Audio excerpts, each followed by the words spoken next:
Ils ont été distingués pour acte de courage et dévouement.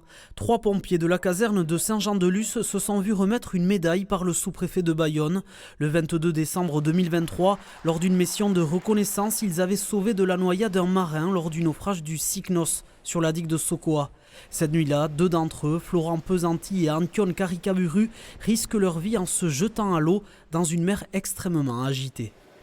On est arrivé sur une situation avec des personnes démunies dans l'eau qui étaient en train de se noyer devant nous. Avant d'avoir du matériel, des moyens, c'était très long pour nous de vivre ça et de leur hurler, de s'accrocher et de tenir bon, quoi. Donc on a été projeté plusieurs fois sur la falaise avant d'être pris par les vagues.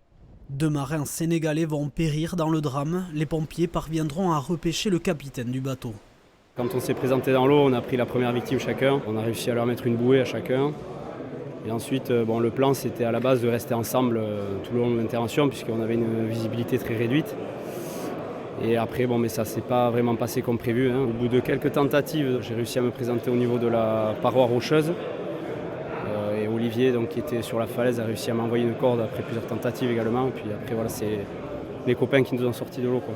Florent Pesanti, lui, perdra contact avec la victime qu'il tentait de secourir et sera repêché par un bateau de la SNSM. Suite à cette intervention, le SDI 64 a décidé de renforcer les équipements de ses sauveteurs nautiques. D'abord, ils ont une protection supplémentaire, un gilet impact qu'on appelle, c'est-à-dire qu'il protège en cas d'impact, effectivement.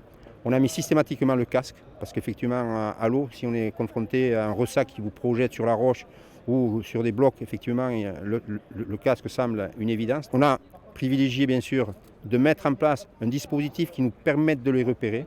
Donc on a progressé en termes d'éclairage, on a des éclairages beaucoup plus puissants.